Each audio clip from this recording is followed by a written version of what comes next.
Bueno, pues bienvenidos sean al curso de Matemáticas Discretas 2. En este video les voy a describir brevemente el temario y también vamos a ver un muy breve repaso de conjuntos, de teoría de conjuntos, y veremos el concepto de grupo. Entonces, el temario de este curso básicamente se puede pensar que está dividido en dos grandes partes. La primera parte es ver lo que se conoce como estructuras algebraicas. Estas estructuras algebraicas en general, bueno, son varios tipos de estructuras de acuerdo a la teoría moderna del álgebra, pero lo que se ve de acuerdo al temario de este curso, va a ser primero, vamos a ver lo que se conoce como grupos, luego vamos a ver anillos, anillos de polinomios, después vamos a ver algo que se conoce como aritmética modular y después veremos álgebra booleana.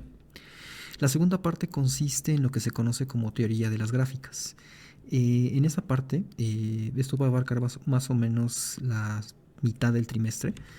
Esto va a ser ver primero pues qué es esto de teoría de las gráficas, algunos conceptos fundamentales, después vamos a ver gráficas dirigidas, luego vamos a ver algunas cuestiones interesantes que hay con las gráficas no dirigidas y después veremos tendremos una introducción a los árboles y esto ya nos va a llevar el resto del curso, que será para ver árboles generadores y árboles binarios, algunas cuestiones importantes que hay con respecto a los árboles binarios y que se usan mucho en cuestiones de computación. La idea también del curso es que ustedes entiendan esos conceptos y que desarrollen una intuición, pero también es hacer un énfasis en algunas de las aplicaciones que tienen todos estos conceptos. Entonces, el temario pues tiene algunos conceptos que son un tanto matemáticos, sin embargo, nosotros trataremos de hacer énfasis también en las aplicaciones. Y en particular, pues esta parte que tiene que ver con lo que les comentaba hace rato, esto de estructuras algebraicas. Las estructuras algebraicas en particular tienen aplicaciones muy importantes en lo que se conoce como criptografía. Eso de criptografía pues tiene que ver con estos mecanismos y técnicas que se usan para que un mensaje se envía cifrado, se elige una codificación de tal manera que alguien que intercepte el mensaje no lo puede leer a menos de que tenga una llave especial para leerlo. Estoy simplificando y usando analogías muy burdas, pero en esencia eso es lo que se ve en criptografía. Y muchas de esas técnicas se basan en entender conceptos fundamentales de estas estructuras algebraicas. Ahora, para que puedan tener un mejor entendimiento de esto, primero vamos a hacer brevemente un repaso muy rápido de teoría de conjuntos. Vamos a ver brevemente alguna de la notación que estaremos usando a lo largo del curso.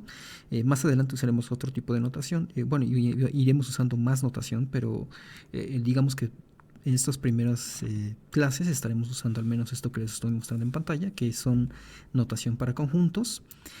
Ustedes seguramente pues ya habrán visto muchos de estos conjuntos, solamente es para recordarles el tipo de notación que se usa. Por ejemplo, los números naturales, que son los números que usamos para contar, son estos números, el 0, el 1, el 2, el 3 y así sucesivamente. Estos números pues tienen como símbolo este símbolo de aquí, que les estoy mostrando, esta n con este doble línea de aquí. Y este es el símbolo para los números naturales. Los números enteros. Los números enteros pues comprenden a los números naturales, pero también comprenden a los números naturales negativos. Digamos que vamos a entrar un poco más a detalle en eso después, pero son las inversas de los números naturales. Entonces estos números enteros pues son los naturales, desde el 0 hasta el 1, el 2, el 3 y así sucesivamente, pero también incluyen a los números negativos, el menos 1, el menos 2, el menos 3 y así sucesivamente. Estos números, los números enteros, pues contienen a los números naturales. Los números racionales, también seguramente ya los habrán visto, son números que se pueden escribir de la forma a sobre b, donde a y b son números enteros. Entonces, por ejemplo, pues aquí tienen 2 tercios, aquí tienen pues menos 8 sobre 9, que son menos 8 novenos. Y aquí tienen 5, pero el 5 si se fijan se puede escribir como 5 sobre 1. Entonces estos son los números racionales. También pues estos números tienen la peculiaridad de que si ustedes escriben estos cocientes, si ustedes realizan la división de estos números que tienen aquí, les van a salir decimales finitos o les van a salir decimales infinitos periódicos. ¿Sí? Por ejemplo, si ustedes dividen 1 entre 3, esto les va a dar 0.333 de manera infinita, pero es un patrón que, si se fijan, que los decimales es muy claro, es periódico, siempre se estaba repitiendo el 3. Entonces, esto es en cuanto a cómo se representan los números racionales, pero en general estos números racionales pues son números que son el resultado de dividir dos números enteros. Y pues también, en particular, los números racionales contienen a los números enteros. Y seguramente ya habrán visto también los números reales, su símbolo es este de aquí, esta R con este símbolo. Los números reales pues se definen de una manera muy peculiar, ahorita no voy a entrar en esos detalles, pero lo que sí les puedo mencionar rápidamente es que los números reales contienen a todos los racionales, a todos los números racionales, y también incluyen unos números que se les conoce como números irracionales. Estos seguramente ustedes ya habrán visto un ejemplo de números irracionales. Uno de ellos, el más famoso, probablemente es el número pi. Otro número muy famoso es el número e, el número de Euler. Perdón, se pronuncia Euler. Euler fue un matemático francés, uno de los matemáticos más prolíficos de todos los tiempos. Otro número irracional es, por ejemplo, raíz de 2. Raíz de 2 pues tiene la peculiaridad de que fue descubierto ya hace varios miles de años, por una secta de personas que adoraban a Pitágoras. Ellos descubrieron a raíz de 2 y cuando lo descubrieron pensaron que era un error de la naturaleza y ocultaron ese descubrimiento y juraron que no lo iban a divulgar, ¿no? Eso pasó hace ya miles de años, pero es una historia pues interesante y peculiar. El punto es que los números reales contienen a los números racionales y a los números irracionales, algunos de estos ejemplos que les acabo de mencionar. Y finalmente tenemos a los números complejos, que tienen este símbolo de aquí. También contienen a los números reales y pues como pueden ver, cada uno de estos contiene a todos los números que están hacia acá arriba. En particular, este símbolo es el símbolo del conjunto vacío. Este es básicamente un conjunto que no tiene elementos, entonces se usa este símbolo especial para denotar ese conjunto, el conjunto que no tiene ningún elemento. Todos estos conjuntos pues evidentemente sí tienen elementos, estos números que hemos visto aquí de ejemplos. Y bueno, esta es la notación para conjuntos que ustedes deben de tener en cuenta. Entonces tenemos, por ejemplo, este símbolo. Este símbolo denota que un elemento está en un conjunto. Por ejemplo, el 5 es un número natural.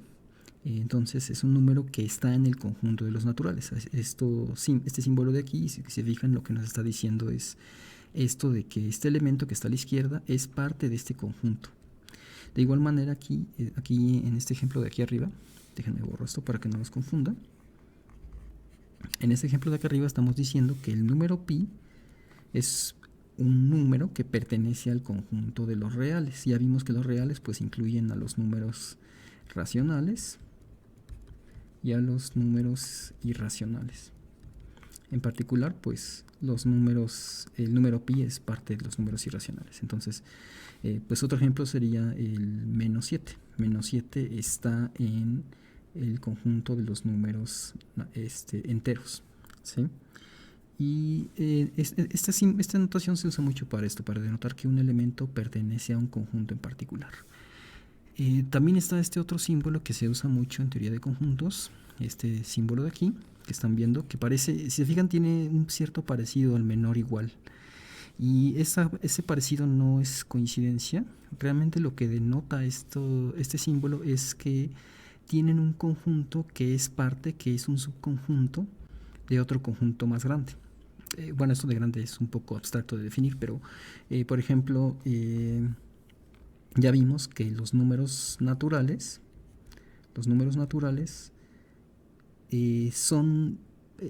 están contenidos dentro de los números enteros, ¿sí? Bueno, aquí me está saliendo medio choque el símbolo, pero este es el símbolo, los números enteros que vimos aquí en esta diapositiva, ¿sí? Los números enteros, estos de aquí. Entonces, y también ya vimos que los números enteros a su vez están contenidos en los números racionales, y los racionales a su vez están contenidos en los números reales. Entonces este símbolo pues es nada más para indicar que un conjunto, el conjunto que está a la izquierda, está contenido, es parte de este otro conjunto que lo contiene, ¿no? Entonces, en particular, se dice que un conjunto se contiene a sí mismo, ¿sí? Un conjunto es parte de sí mismo. Entonces, es válido decir este símbolo de aquí, de que tenemos que los naturales están contenidos dentro de los naturales, los números naturales. Este símbolo menor igual también, perdón, este símbolo que está aquí, que como les comentaba, se parece al menor igual porque justamente el incluir esta barrita de aquí abajo nos dice que un conjunto puede ser incluso igual al conjunto que está a la derecha. Por ello es que aquí en este ejemplo que les mencionaba, pues tenemos que el conjunto que está a la izquierda puede ser igual que el conjunto que está a la derecha, como es este ejemplo de aquí. El conjunto que tenemos aquí, el símbolo es el mismo de este conjunto que está a la derecha. Por eso estamos poniendo esto igual. En particular, pues si tienen que, déjenme borrar esto para que no los confunda. En particular, si tienen un conjunto a la izquierda, este conjunto A, y ustedes este conjunto no expresan, no indican del todo cómo es este conjunto, pero si ustedes usan este símbolo estarían diciendo que este conjunto A, el que está a la izquierda, es un conjunto que es parte del conjunto de los números naturales, pero es un conjunto que podría ser igual de ahí que venga esta barrita, a el conjunto de los números naturales. Todo esto es nada más son notaciones que se usan mucho para simplificar un poco cuando estamos describiendo pues ciertos problemas. Entonces es importante que recuerden esto. Si este mismo símbolo que tienen aquí le quitan la barrita, entonces se quedan con este símbolo de aquí, y este símbolo se usa para describir conjuntos que no son iguales al conjunto de la derecha, que sí están contenidos pero que no son iguales. Por ejemplo, si ustedes nada más toman este conjunto de números, el 1, el 2 y el 3, pues es claro que esto es un pedacito muy pequeño, es un pedacito nada más de todos los números naturales, de todos estos números naturales que tenemos aquí a la derecha. Entonces en este caso pues diríamos que este conjunto que está a la izquierda es parte de este conjunto que está a la derecha, pero no es igual, no puede ser que sean iguales, como sí ocurría por ejemplo en estos ejemplos de aquí arriba. Entonces, ya para finalizar, pues tenemos este otro símbolo que es este símbolo de aquí. Básicamente nos dice que el conjunto que está a la izquierda no es un subconjunto del que está a la derecha, ¿sí? ¿Qué quiere decir esto? Por ejemplo, en este caso tenemos el conjunto de los números 1, 2 y 3, pero también tenemos que en este conjunto se está incluyendo al número pi. El número pi, recuerden que es un número irracional. Y esto de aquí nos estaría diciendo que este conjunto que está a la izquierda, que contiene el número pi, no es parte del conjunto de los números naturales. Recuerden que los números naturales pues son de la forma 0, 1, 2, 3 y así sucesivamente hasta el infinito, ¿no? Pero son estos números los que usamos para contar. Y en este conjunto de números infinito no existe, no está el número pi. El número pi, como ya vimos, como les comenté ahorita brevemente, el número pi es parte de un número más especial de números que son los irracionales. Pi está en concreto en los números reales. Entonces, pues este es otro símbolo que se está usando para describir el hecho de que este conjunto que está a la izquierda no es parte del conjunto que está a la derecha, ¿sí? Y esto es porque tienen este símbolo pi. Si tuviéramos, por ejemplo, nada más el conjunto 1, 2 y 3, sin incluir este numerito pi que teníamos aquí, si este lo quitáramos, entonces ahí sí podríamos decir que este conjunto pues es un conjunto chiquito, pero que es parte del conjunto de los números naturales. Entonces aquí estamos usando este símbolo de contención como lo hicimos acá arriba. Pero aquí no podemos usar este símbolo en este ejemplo de aquí cuando incluimos a pi, por esto que les comentaba de que estrictamente hablando pi no es parte de este conjunto. Entonces pues son algunos de los símbolos que se usan para describir notación de conjuntos. Ahora que lo pienso, creo que no les mencioné otra cosa aquí. Creo que no les mencioné los números complejos. Bueno, los números complejos creo que sí los describí brevemente, pero de todas maneras los números complejos pues usualmente se ven como una generalización de todos estos números que les escribí previamente. Los números complejos contienen a los reales y en estos números se basan en incluir un número muy especial que es el número imaginario, el número i. No me voy a meter mucho con eso ahorita porque eso es más como parte de un curso de cálculo 2 o de variable compleja, pero intuitivamente pues tenemos todos estos conjuntos de números. Para la mayoría de los ejemplos que veamos en el curso vamos a estar trabajando principalmente con números reales o alguna de estas variantes que tenemos aquí. Y también es importante recordar en cuanto a descripción de conjuntos que para describir un conjunto, básicamente se tienen dos tipos de notaciones. Se tiene la notación por extensión. En la notación por extensión lo que ustedes hacen es que ponen entre las llaves, y esto seguramente ya vieron ahorita varios ejemplos que de los que les acabo de mencionar, pero ponen entre llaves los elementos que son parte del conjunto. Entonces, por ejemplo, aquí me está diciendo que el conjunto A consta de todos estos elementos, que son puros números naturales que van desde el 2 al 20. ¿Ok? Otra forma de describir conjuntos que es también muy utilizada es la notación por comprensión. En esta notación ustedes otra vez ponen llaves, pero ahora lo que hacen es que definen qué elementos tiene el conjunto en dos partes. La primera parte es poner un símbolo que representa un elemento arbitrario del conjunto. Entonces aquí están diciendo que X es un elemento de este conjunto A. Luego ponen estos dos puntos y luego a la derecha van a poner una regla o un conjunto de reglas que describa qué propiedad cumplen esos números que son parte de este conjunto. Entonces, por ejemplo, aquí lo que me está diciendo con esta anotación que puse de este lado, déjenme, voy a borrar esto para que vayamos viendo esto en partes. Pero lo que me está diciendo aquí a la derecha me está diciendo que los números que son parte de este conjunto, que son, lo estoy representando aquí con esta variable, con este elemento, con esta letra X, pues son elementos que son parte de los enteros, ¿ok? Y además se debe de cumplir que estos números están entre el 2 y el 20, no deben de salirse de este rango. Y si se fijan con cuidado, lo que nos está diciendo esta regla, básicamente lo que está describiendo son exactamente estos mismos números que están aquí arriba. Lo que estamos describiendo como el conjunto A en este ejemplo es que son todos los enteros que están entre 2 y 20, justamente estos números que estaban descritos aquí de manera explícita, usando la notación por extensión. Entonces, dependiendo de ciertos casos, a veces es más práctico usar la notación por extensión, a veces es más práctico usar la notación por comprensión. Bueno, entonces esto fue un breve repaso de teoría de conjuntos, de algunas notaciones que son importantes, y ahora sí vamos a pasar a lo que se conoce como la definición de grupo. Y bueno, ahora vamos a ver la definición de grupo. Entonces, la definición de grupo básicamente es una definición que encierra las propiedades básicas que ustedes necesitan para que tenga sentido hablar del concepto de ecuación. Esto va a quedar un poco más claro con el ejemplo que voy a hacer al final, pero en esencia la definición de grupo es la siguiente.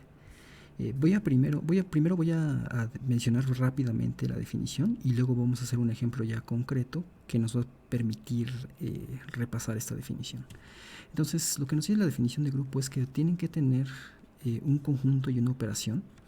Aquí déjenme, voy a subrayar esto.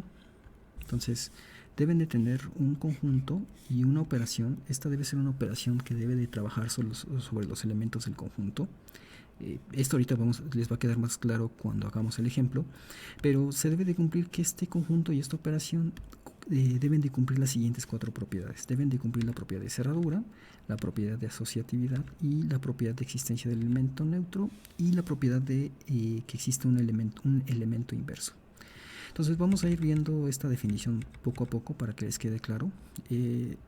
Esta definición no es tan complicada como ustedes pueden, a lo mejor les pueda parecer en un principio. De hecho, ustedes ya han estado trabajando con grupos desde la primaria, nada más que no lo sabían. Entonces vamos a considerar un ejemplo en particular, que es un ejemplo de un grupo. Entonces vamos a irnos aquí a la pizarra de nuevo. Vamos a considerar un ejemplo de grupo. ¿Sí? Entonces lo que nos dice la definición es que deben de tener primero un conjunto. Deben de tomar un conjunto. Entonces vamos a tomar como conjunto a el conjunto de los números naturales. El conjunto de los números enteros. Acuérdense que estos números enteros se representan con este símbolo de una Z con estas dos líneas. Y este conjunto es básicamente los números, pues incluyen al 0, incluyen al 1, al 2, al 3, al 4 y así sucesivamente. Incluyen a todos los números naturales, a los números que usamos para contar, pero también incluyen a todos los números naturales negativos, al menos 1, al menos 2, al menos 3, al menos 4 y así de manera infinita. Entonces es un conjunto infinito que incluye a los números enteros y a los números enteros negativos. Y como operación, vamos a considerar justamente a la suma. Esta operación suma que ustedes ya conocen desde la primaria, pues la vamos a considerar para este ejemplo. Vamos a ver entonces que justamente el conjunto de los enteros con la operación suma es un grupo. Aquí es también importante recalcar que la notación que a veces se usa para describir un grupo, como están usando, como un grupo necesita un conjunto y una operación, a veces se usa esta notación. Ponen el conjunto que están usando, en nuestro caso son los números enteros, y luego ponen la operación que ustedes están usando, que en este caso es la suma. Entonces, digamos que siendo un poco más formales, un poco más matemáticos, estaríamos diciendo que este par que contiene el conjunto de los naturales y el conjunto de a la operación suma, pues es un grupo. Bueno, esto de que sea un grupo todavía no lo hemos mostrado. Simplemente ahorita me estoy adelantando para mostrarles esta notación. Pero entonces ya tenemos que lo primero que necesitamos para un grupo es tener un conjunto y una operación, y ya están. Y luego nos dice la definición que ese conjunto y esa operación debe de cumplir deben de cumplir 4 propiedades, y la primera propiedad que deben de cumplir es la propiedad de cerradura, ¿ok? ¿Qué es esto de la propiedad de cerradura? Entonces vamos a hacer aquí cerradura. Un ejemplo concreto específico sería que, por ejemplo, fíjense que aquí en este conjunto de enteros, pues justamente unos elementos que son parte de este conjunto son el 1 y el 2, son elementos que son parte del conjunto de los enteros. Acuérdense que este símbolo es para denotar que estos numeritos son parte de este conjunto. Y si se fijan, si ustedes toman el 1 y le suman el 2, el resultado es 3. Esto es algo que también ya saben desde la primaria. Bueno, pues si se fijan, este número 3 justamente es un número que es parte del conjunto, que es parte de este conjunto que estamos considerando, el conjunto de los enteros. Entonces, esto de hecho va a pasar con cualquier par de números. Si ustedes toman cualquier número A y cualquier número B que es parte de estos números enteros, se cumple que A más B siempre está en este conjunto de enteros. Esto es en esencia la propiedad de cerradura. La propiedad de cerradura les dice que si ustedes toman cualquier par de numeritos, bueno, en este caso son numeritos, pero es cualquier par de elementos que son parte de este conjunto que habían considerado, se debe de cumplir que el aplicarle esa operación que ustedes están definiendo para su grupo debe de darles como resultado un elemento que siga siendo parte del conjunto.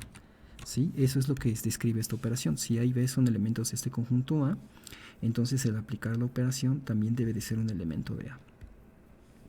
Luego tenemos la propiedad de asociatividad. Esta es otra propiedad que se debe de cumplir para tener un grupo. La propiedad de asociatividad lo que les dice es que si tienen 3 elementos A, B y C, entonces el aplicar la operación A, B y C y luego el resultado de eso aplicárselo con A, es lo mismo que si primero agrupan los términos A y B y le aplican la operación y después le aplican la operación C. O sea, esto es algo que ustedes ya han visto desde la primaria también con este ejemplo de los números enteros, porque si se fijan, vamos a borrar esto para que no los confunda. Entonces déjenme borrar esto. Ahí está. Y este va a ser el ejemplo de la propiedad de asociatividad.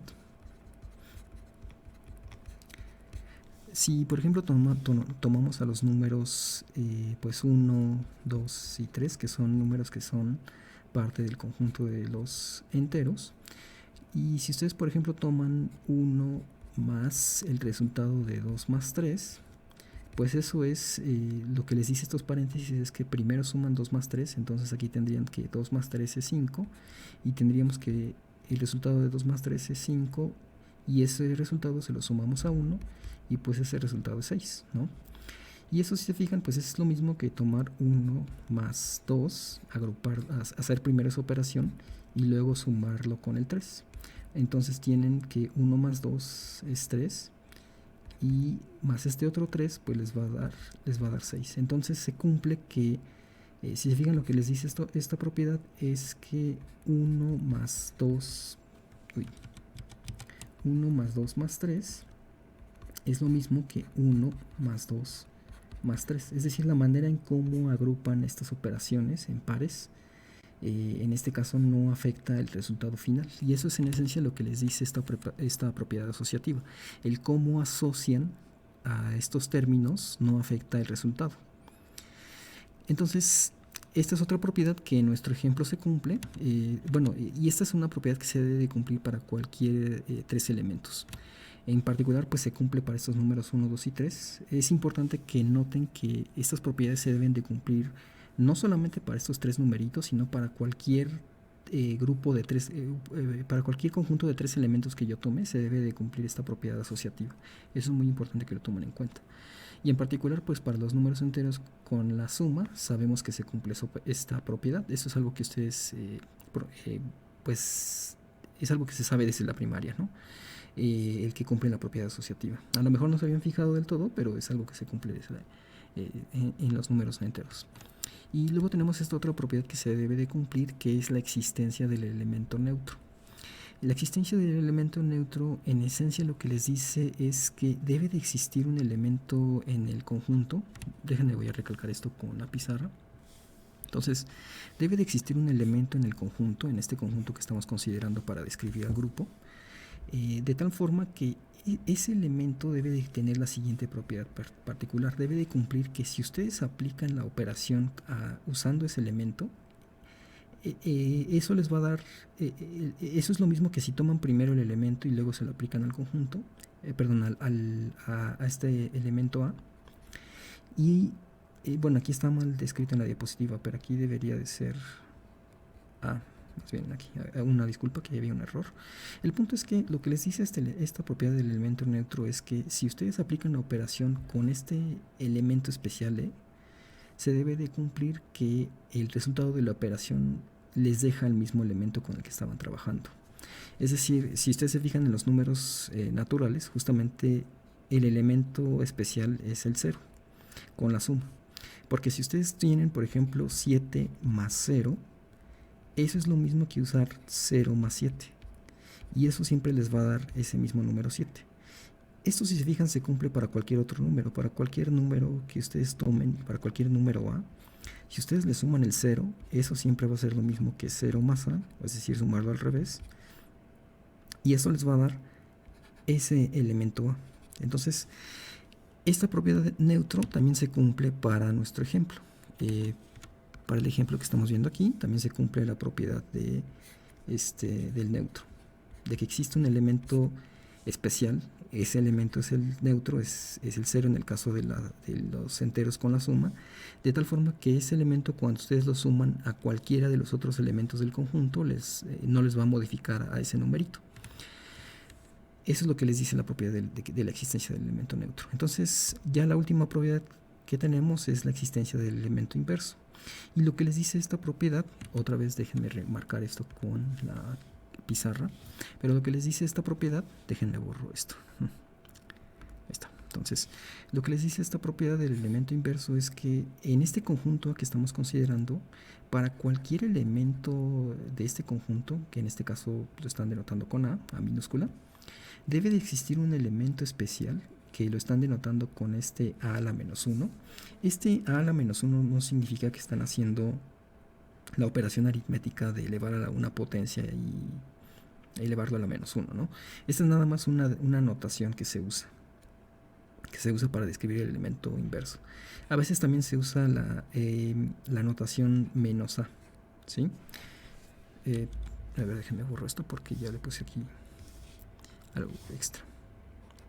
Pues también se usa a veces como alternativa a esta notación, se pone el elemento que toman y le ponen un signo menos, y con ello están denotando el símbolo, con este símbolo están denotando que tienen al elemento inverso. Y lo que dice esta propiedad es que debe de existir entonces para cualquier elemento A, debe de existir este elemento especial que es el elemento inverso, y debe de cumplir la siguiente propiedad, debe de cumplir que si ustedes aplican la operación que definieron con su conjunto A, si aplican esa operación a ese elemento A y a su elemento inverso, se debe de cumplir que eso es lo mismo que lo apliquen al revés, la operación, y el resultado debe de ser el elemento neutro. ¿sí? Entonces, esto es algo que ustedes también ya han visto desde la primaria, porque si ustedes recuerdan, ustedes recordarán que justamente en los números naturales, en los números enteros, esta es la operación de inverso. En los números enteros con la suma se cumple que si, por ejemplo, ustedes toman un número arbitrario, por ejemplo el 7, ¿sí? Y si ustedes le suman el menos 7, pues esto es lo mismo que de agarrar menos 7 y sumarle 7, es decir, lo están sumando al revés. Y esto les va a dar justamente 0. Si se fijan, 0 ya vimos que en el caso de los números enteros con la suma, este es el elemento neutro. ¿Sí? Y esto es justamente lo que les dice la propiedad del inverso. Para cualquier elemento A que tomen del conjunto, debe de existir otro elemento especial que es la inversa, de tal manera que cuando le aplican la operación, en este caso la suma, el resultado va a ser el elemento neutro. ¿Sí? El elemento neutro. Y se debe de cumplir que esto es lo mismo que poner a la menos 1 más a, es decir, tomar la inversa y sumarle el término a, también les debe de dar el elemento neutro. ¿Ok? Estas propiedades son las 4 propiedades importantes que se deben de cumplir para tener un grupo. Entonces, en resumen, para tener un grupo tienen que tener un conjunto y una operación, y deben de cumplir estas 4 propiedades. ¿Ok? Y en particular, pues ya vimos que para este ejemplo que usamos, el ejemplo es tomar el conjunto de los enteros con la suma, pues cumple justamente estas 4 propiedades, la de la cerradura, la asociatividad, la existencia del neutro y la existencia del inverso. Entonces, en este caso diríamos que el conjunto de los enteros con la suma es un grupo. Y aquí es donde uno pues puede preguntarse cuál es el motivo de definir, o sea, qué es lo que estamos queriendo encapsular con estas propiedades. ¿Okay? Y ya para terminar este video, pues vamos a ver cuál es la motivación de usar esta definición de grupo. Cuál es la razón de tener esta estructura con estas propiedades tan curiosas, ¿no? Y bueno, pues vamos a ver ahora entonces, ya para finalizar este video, pues un ejemplo que habla acerca de la motivación por la cual se define un grupo con estas propiedades. Y en realidad, el que se define un grupo con esas propiedades que les acabo de mencionar tiene que ver con que queremos darle sentido a la idea de poder despejar una ecuación.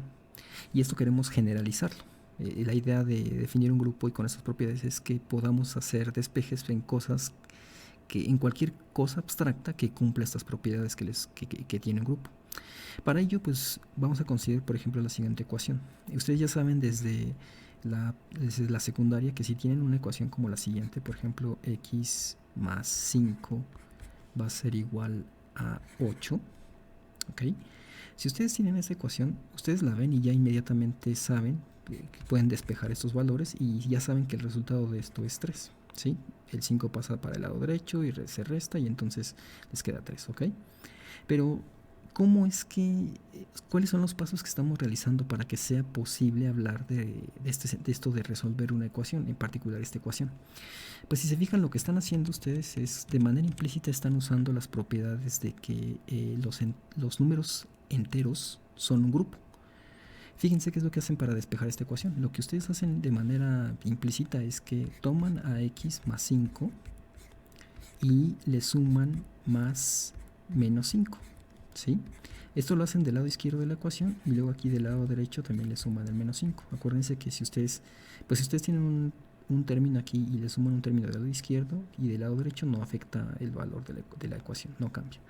Pero si se fijan, para que ustedes puedan hacer esto de que suman del lado izquierdo y del lado derecho y pueda seguir siendo consistente la ecuación, es decir, si se fijan, al sumar del menos 5, ustedes saben de manera implícita que el hacer eso, el sumarle el menos 5, les va a seguir dando un número entero o un número racional si hacen esto más general. Y de igual manera con el 8. Entonces, de manera implícita, en este primer paso lo que ustedes están usando es la propiedad de cerradura. Están usando la propiedad de cerradura de la suma, para que se tenga sentido de que si le estoy sumando otro número extra, siga siendo un número. Y Luego lo que hacen es que agrupan de manera diferente lo que está entre paréntesis. Entonces aquí en lugar de poner x más 5, lo que ahora ponen es x más 5 más menos 5. ¿Sí? Esto se va a quedar igual. Y aquí si se fijan, el que ustedes puedan cambiar el orden de los paréntesis, eso es posible porque justamente están usando la propiedad de que estos números enteros son asociativos con la suma. La suma con los naturales pues tiene la propiedad asociativa y por eso pueden cambiar el orden de los paréntesis. Y una vez que ya tienen su ecuación de esta forma, pues aquí justamente 5 más menos 5, aquí están usando el hecho de que están sumándole al 5 su inverso. Entonces esto les va a dar 0. Bueno, ya no voy a poner aquí los paréntesis, esto simplemente 5 más menos 5 pues les va a dar 0. Y aquí de este lado también ya vamos a simplificar, 8 más menos 5 les va a dar 3. ¿Ok? Entonces aquí se fijan, están usando de manera implícita la propiedad del neutro, de que de la existencia del inverso. Están usando la existencia del inverso y saben que por la propiedad de la existencia del inverso, al sumar el inverso de un número les va a dar el neutro justamente. ¿Sí? Y aquí si se fijan, lo que están haciendo es que x más 0, pues al sumar x más 0, esto les va a dar lo mismo de este lado, x más 0 va a ser x y esto es igual a 3. Entonces aquí están usando justamente las propiedades del neutro. Acuérdense que el neutro tiene esta propiedad de que si ustedes lo suman a cualquier otro elemento, eso les va a dar el mismo elemento x. Entonces, si se fijan, están usando estas 4 propiedades que son características de un grupo para resolver una ecuación. Entonces, en esencia, lo que queremos con esta idea tan abstracta del grupo es encerrar las propiedades más elementales que necesitamos para poder resolver ecuaciones en un conjunto A y con una operación de suma. Bueno, no de suma, sino en general con cualquier operación que nosotros definamos. En este ejemplo yo estuve utilizando números, pero el ejemplo es más general. Se pueden utilizar otros conjuntos mucho más abstractos. Más adelante haremos algunos ejemplos, pero espero que al menos esto ya les permita dar una idea, les permita empezar a tener una idea intuitiva de qué es esto de un grupo.